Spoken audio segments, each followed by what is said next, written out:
1517년 마르틴 루터의 종교 개혁이 일어난 지 몇 년 후에 있은 일입니다. 가톨릭 사제 두 사람이 자신들이 사역하던 성당을 폐쇄시켰습니다.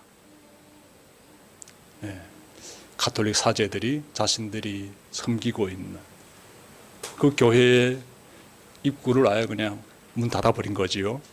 교회를 폐쇄했습니다.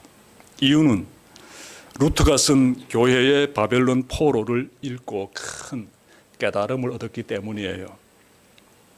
당시 교인들은 한 주간 자기 멋대로 살다가 주일이면 성당에 와서 고해 성사를 하고 죄 사함을 받곤 하였습니다. 그들은 성당을 나서면 이전처럼 자기 중심의 삶을 살았습니다. 하나님 중심의 삶이 아닌 자기 중심의 삶을 살았습니다. 이 가톨릭 사제는 교인들이 이렇게 살다가 인생을 마감하는 목회를 하고 싶지 않았습니다. 그래서 성당을 폐쇄하였던 것입니다. 여러분, 우리가 예수님을 믿고 구원받았다면 예수 믿는 사람답게 삶에서 꼭 변화들이 나타나야 합니다.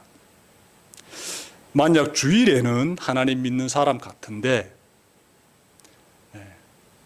주중에는 하나님을 믿지 않는 불신자처럼 살아간다면 심각한 문제가 됩니다.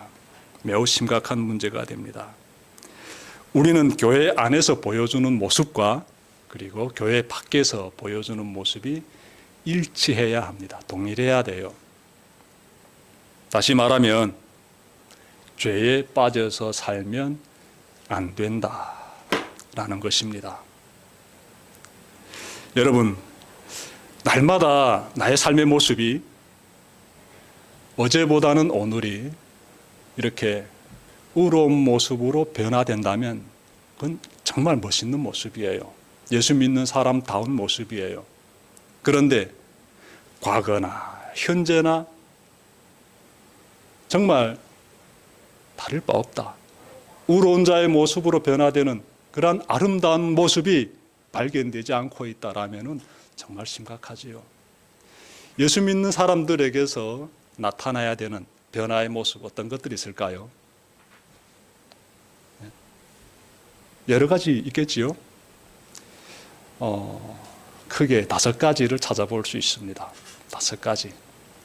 첫째는 무엇인가 하면 회개하는 모습이에요.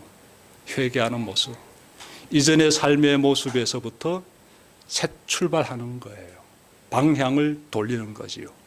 죄에 빠져 살지 않고 의로운 자의 모습으로, 거룩한 하나님의 백성다운 자의 모습으로 살고자 삶의 완전한 방향 변화를 하는 그러한 모습이 꼭 나타나야 됩니다. 자, 둘째로 어떤 모습이 나타나야 하는가 하면 복음을 믿는 것이에요. 무엇을 믿는다? 복음을 믿는 것이에요. 복음이 무엇이겠습니까? 복음. 예수 그리스도를 통하여 하나님의 나라가 지금 나에게 임했다는 거예요. 이 세상에 임했다는 거예요. 나는 지금 하나님의 통치를 받고 있다는 거예요. 누구를 통해서? 예수 그리스도를 통해서.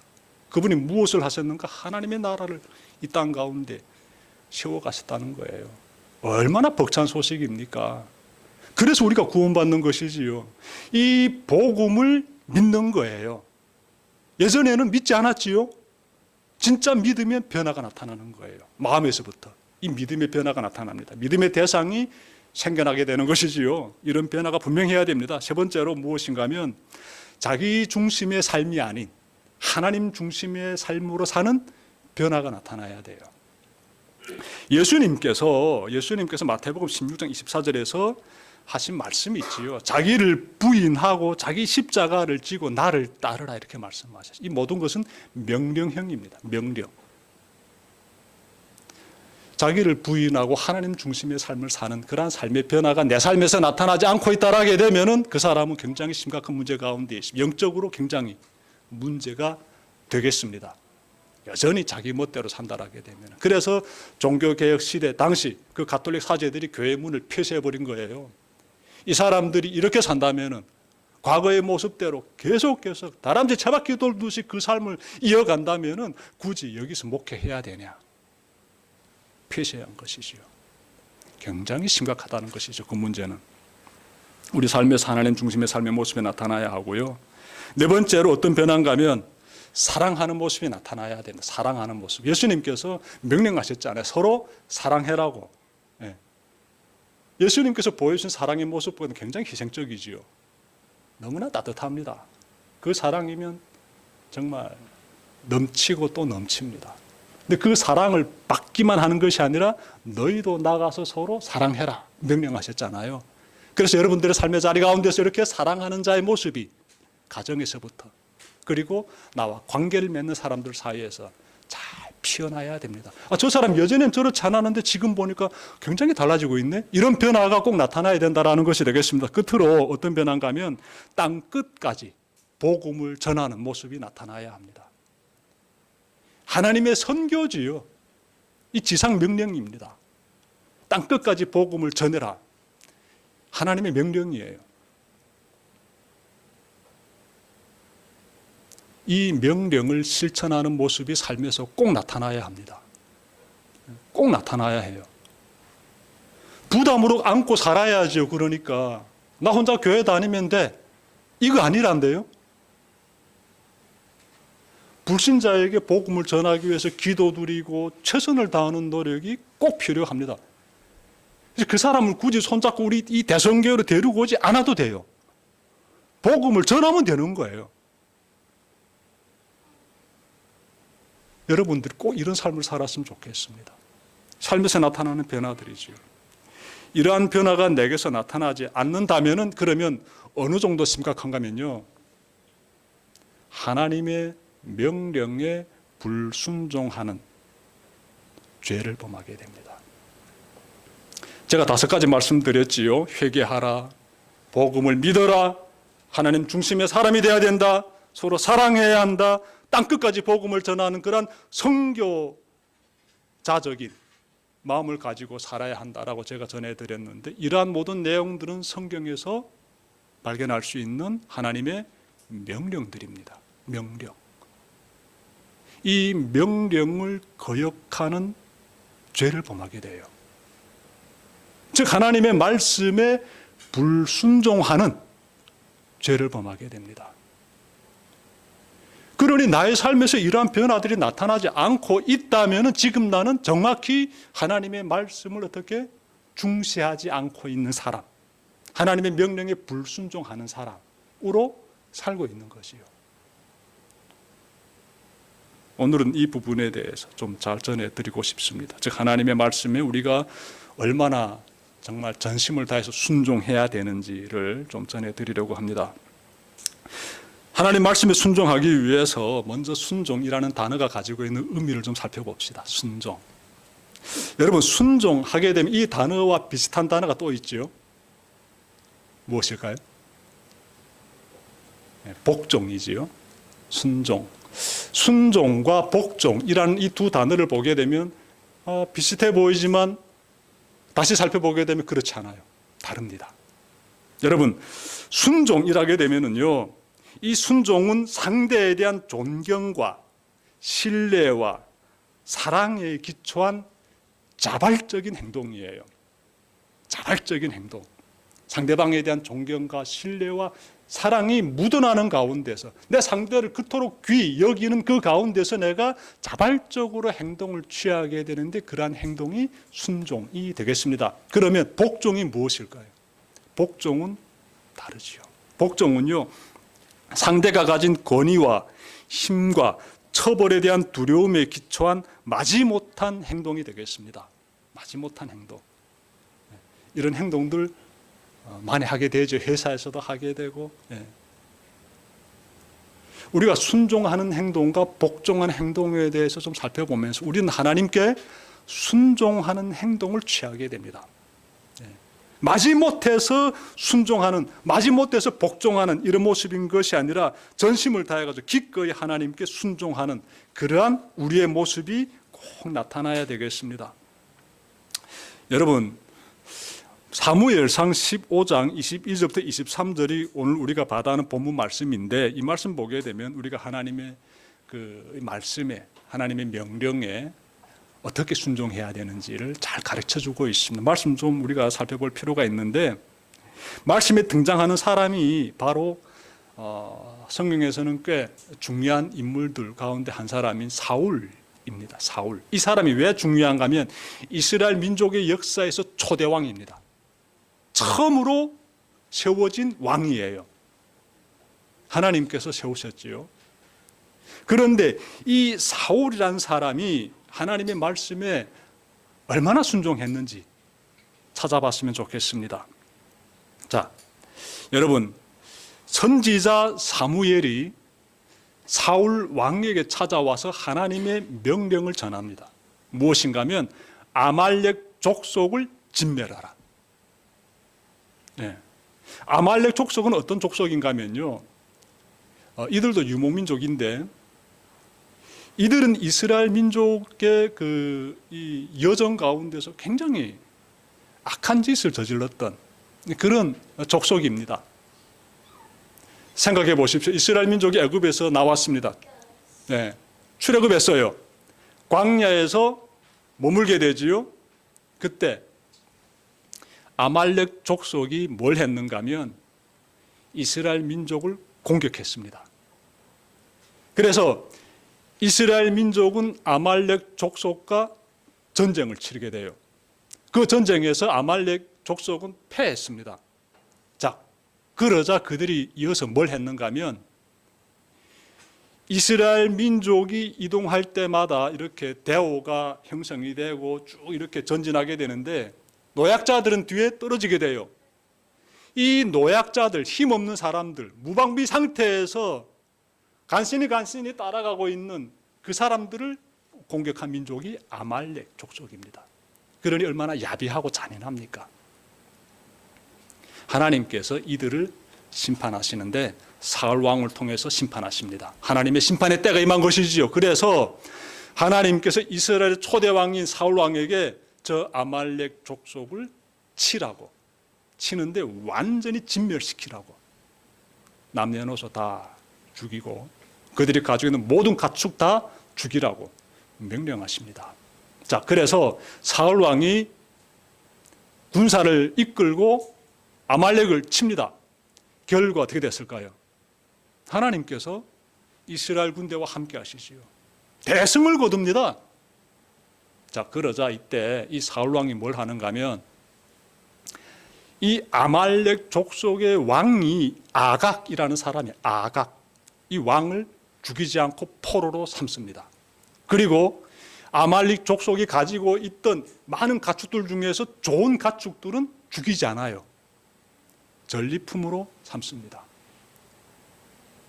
하나님께서 이 모든 것을 다 아시지요. 그래서 하나님께서 이 사울 왕이 하나님의 말씀에 순종하는 것이 아니라 불순종했다라고 판단하시고 하나님께서 그를 왕으로 세운 것을 후회하십니다. 후회하셔요.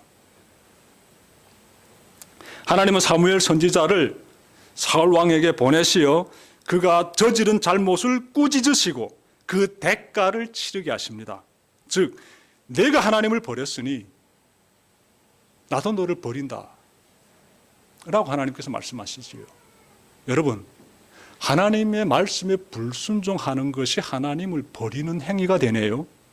내가 하나님을 떠나버리는 행위가 된다, 이렇게 볼 수 있겠습니다.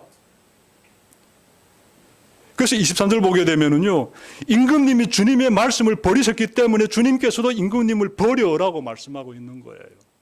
버려. 아주 준엄한 심판이 임하고 있습니다. 그렇게 되면 사울 왕은 하나님의 심판의 집행자라는 이 위대한 자리에서 어떤 사람으로 전락되게 되는가 하면 하나님의 심판의 대상자로서 전락하게 됩니다. 여러분, 이러한 말씀의 내용을 보면서 우리가 좀 두 가지를 깨닫게 되는데요. 첫 번째는 무엇인가 하면 순종은 하나님을 기쁘시게 합니다. 순종은 하나님을 기쁘시게 해요. 여러분, 22절 보십시오. 사무엘이 나무랐다. 주님께서 어느 것을 더 좋아하시겠습니까? 주님의 말씀에 순종하는 것이겠습니까? 아니면 번제나 화목제를 드리는 것이겠습니까? 잘 들으십시오. 순종이 제사보다 낫고 말씀을 따르는 것이 순양의 기름보다 낫습니다. 예. 사무엘 선지자가 이 사울 왕에게 아주 중요한 그런 부분에 대해서 가르쳐주고 있죠. 하나님의 뜻을 전하고 있는데, 하나님이 원하시는 것은 제사가 아니야, 순종이다라고 지금 가르쳐주고 있습니다. 왕이 하나님께 제사 드리기 위해서 좋은 가축들을 살려두었다라고 말하는데, 이 사울 왕이 그런 말을 했거든요. 사무엘 선지자가 저 가축들을 내 죽이지 않았는가 하고 이렇게 질문하자 하나님께 제사 드리기 위해서 죽이지 않았다라고 이유를 밝힙니다. 그 부분에 대해서 이 사무엘 선지자가 말하는 거예요. 당신 하나님이 원하시는 것이 무엇인지 모르고 있다. 제사보다 순종을 원하신다. 하나님은 그것을 기뻐하신다 라고 지금 가르쳐주고 있습니다. 여러분, 제사도 매우 중요하지 않습니까? 하나님께 제사 드리는 그 의식이 얼마나 중요합니까? 그런데 순종이 제사보다 먼저다라고, 더 중요하다라고 말씀하고 있지 않습니까? 어떤 장면이 떠오릅니까? 성경 보게 되면은 순종이 제사보다 더 중요함을 잘 보여주는 장면이 있지요. 성경의 가장 앞부분에서 나오지요. 거기에는 에덴 동산에 대한 내용이 쫙 기록되어 있지 않습니까? 창세기 1장과 2장을 보십시오. 나와 있지 않아요. 에덴 동산에서 아담과 하와가 살게 되지요. 하나님의 형상으로 지음받은 이 부부가 살게 되는데, 그들이 살아가는 모습에서 순종이 나타납니까? 제사가 나타납니까? 순종이 나타나지요. 하나님께서 에덴 동산 가운데 선과 악을 알게 해주는 나무를 심으시고 저 나무의 열매는 먹지 말라라고 하나님께서 말씀하셨어요. 그러자 아담과 하와는 말씀을 지켜 행했어요. 순종했어요. 그래서 에덴 동산에서 아담과 하와가 살아가는 그 삶의 모습에서 우리는 순종하는 모습, 누구에게? 하나님의 말씀에 순종하는 모습을 발견하게 되지요.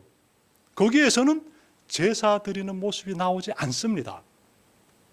그러면 제사는 언제 나왔느냐? 아담과 하와에게 뱀이 접근해 가지고 하나님의 말씀을 거역하도록 유혹하지 않습니까? 저 선과 악을 알게 해준 나무의 열매를 먹으라고 유혹하지 않습니까?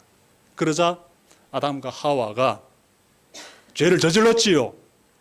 하나님의 말씀에 불순종했지요. 먹으면 안 되는 과일을 따먹지 않았습니까? 그래서 생겨난 것이 제사예요.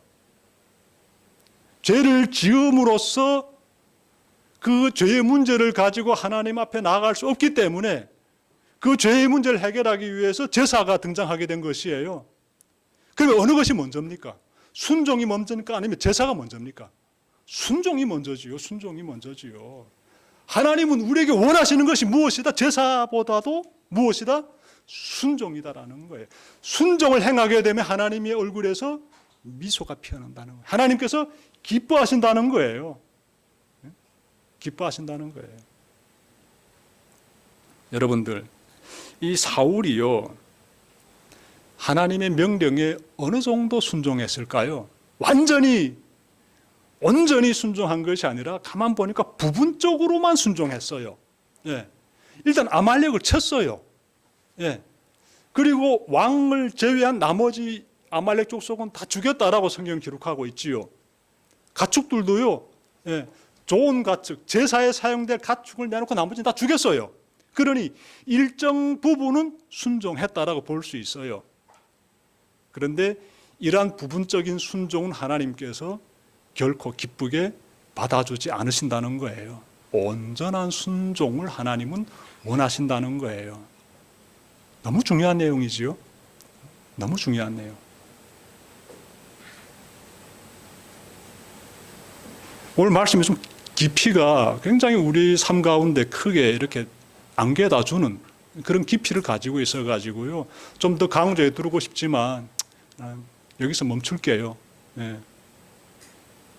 우리가 하나님을 믿는다고 할 때 정말 온전히 하나님을 믿고 있는지, 하나님의 말씀에 순종한다고 하는데 온전히 순종하고 있는지 우리가 정말 잘 살펴봤으면 좋겠습니다.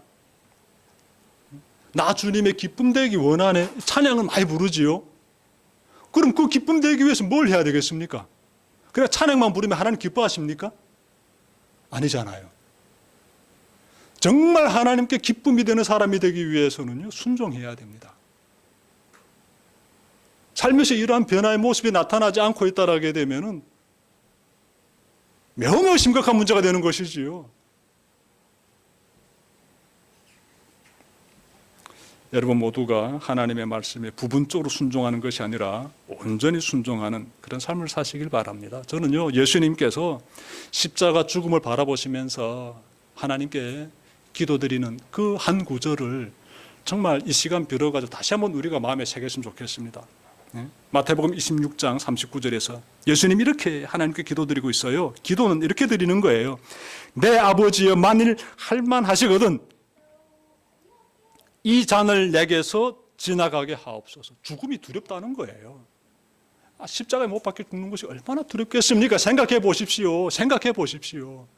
그래서 너무 그 고통과 두려움을 주님이 바라보시면서 주님, 아버지 하실만 하면은 이 잔을 내게서 지나가게 해주십시오. 이 고통 내가 겪지 않게 해달라고. 그런데 이어지는 내용 보니까 나의 원대로 마옵시고 아버지 원대로 해라고. 하나님의 뜻이 먼저입니다라는 거예요. 난 하나님의 뜻에 순종하겠다는 거예요. 순종의 본을 보여주시는 거예요. 순종의 본을.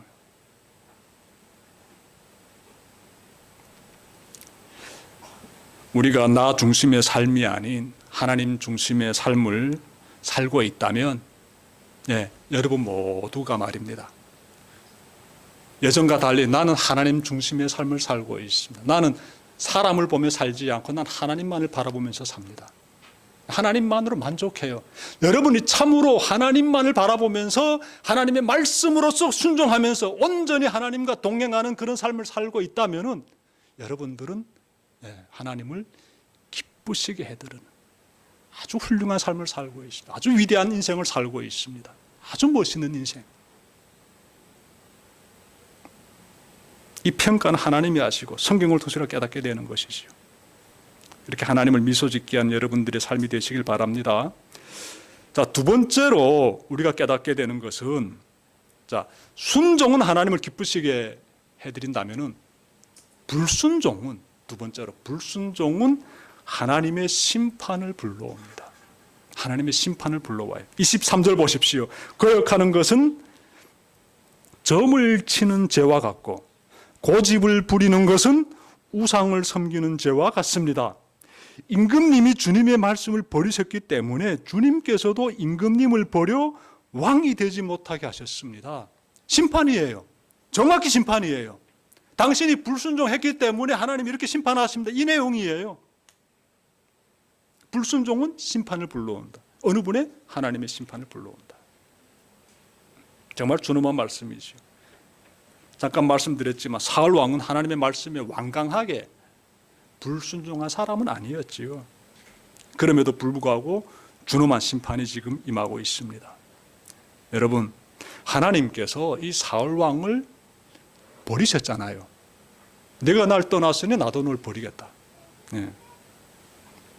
그러면서 말씀 보니까 아니 왕을 살려두고 그리고 제사에 사용될 그 가축을 좀 살려두기로서니 그것이 어느 정도 엄중한 죄인가 봤더니 오늘 23절 말씀 보니까 이것은 우상 숭배한 죄와 같다라는 거예요. 우상 숭배한 죄와 같다. 그러니 반드시 심판이 임하게 되는 것이지요. 하나님의 말씀에 불순종하는 것이 이런 것이구나. 말씀을 좀 더 살펴봅시다. 좀 더 살펴봐야 돼요. 어떻게 돼서 우상 숭배했을까? 어떤 우상 숭배했을까? 좀 살펴봐야 되겠지요. 여러분, 이 사람이요 뭘 했는가 하면 정말 자세히 보니까 하나님을 영화롭게 하는 것이 아니라 자신을 드러냅니다. 자신을 드러내요. 굉장히 영악한 죄가 되겠습니다. 우리 모두가 이런 죄에 쉽게 빠져버릴 수가 있어요. 겉으로는 하나님을 영화롭게 한다고 하면 굉장히 열심을 다하는 것 같은데, 아니 전쟁을 치렀잖아요, 왕이. 그러면 전쟁은 목숨을 걸고 하는 거지 않습니까? 죽을 수도 있잖아요. 그 정도로 열심을 다했는데 하나님 보시기에 네 마음 가운데 영악한 것이 있다라고 지금 말씀하시는 거지 않습니까? 그것이 무엇인가 하면 찾아보니까 말씀 가운데 우리가 정말 성경이 기록하고 있어요. 무엇인가 하면 이 사람이 전쟁 끝나고 나서 아주 정말 해서는 안 될 그러한 한 가지 행위를 저지르는데, 자신을 위해서 사무엘상 15장 12절에서 나오는데 기념비를 세워요. 자기를 위해서 기념비를 세웠다라고 해요. 자신을 드러내려고 하는 것, 자신을 과시하려고 하는 것, 이것이 굉장히 영악한 죄입니다. 하나님이 다 하셨습니다. 난 한 게 아무것도 없어요. 하나님이 하셨습니다. 아니 이런 마음을 가지고 있는 사울 왕이었다라게 되면은 이 사람은요, 자신을 위해서 기념비를 세울까요? 안 세웁니다. 그런 짓 안 해요. 그런데 말씀 보니까 이 사람은 자기를 위해서 기념비를 세웠어요. 이 사람의 믿음이 지금 순수합니까? 온전합니까? 변질됐지요. 겉은 멀쩡한데 속은 썩어가고 있습니다. 하나님 결국 어떻게 합니까? 넌 날 떠났어. 나도 널 떠날 거야. 이렇게 말씀하시는 거죠. 그러면 아무리 이 사람이 왕이 돼가지고 그 왕관을 쓰고 있다 할지라도 그거 다 허수아비에 불과하죠. 그거 뭔 필요 있습니까? 하나님이 함께 하시지 않게 되면 뭔 필요가 있습니까? 전부를 잃어버린 것이죠. 그러면 여러분, 사람은 속여도 하나님은 속일 수 없습니다. 이걸 항상 잊지 말았으면 좋겠습니다. 사람은 속일 수 있어요. 하나님은 절대로 속일 수 없습니다. 이걸 항상 기억해야 됩니다. 굉장히 인격적인 하나님이시고 우리가 존경을 다해야 되는 하나님이시고 우리를 얼마나 사랑하시는데 그분께서 위엄을 가지고 계시는 거룩하신 하나님이신데 그분 앞에 서 있는 삶을 살아야 되겠습니다.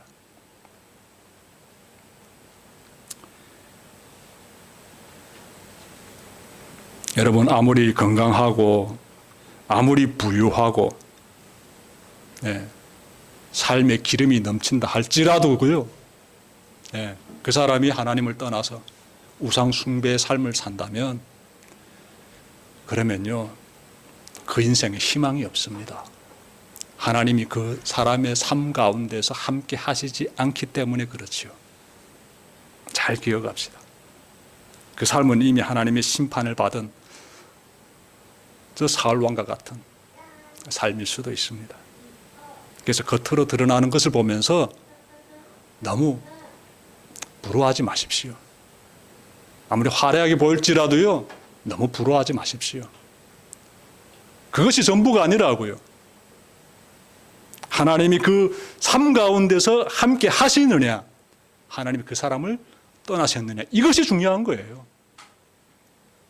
우리의 삶이 비록 힘들고 지칠지라도 우리가 늘 하나님을 의지하면서 하나님의 말씀에 순종하면서 그렇게 산다면 그러면 된 거예요. 그러면 하나님께서요, 기뻐하십니다. 하나님께서 미소 짓습니다. 중요한 건 하나님께서 그 사람과 동행하십니다. 함께 하십니다. 하나님께서 그 사람의 인생에 복을 내려주십니다. 새로운 한 주 시작되는데 정말 이 한 주를 하나님과 동행할 때 여러분들이 순종하는 삶으로서 감사하면서 동행하는 그러한 삶이 되시기를 주님의 이름으로 축원합니다. 기도드립시다.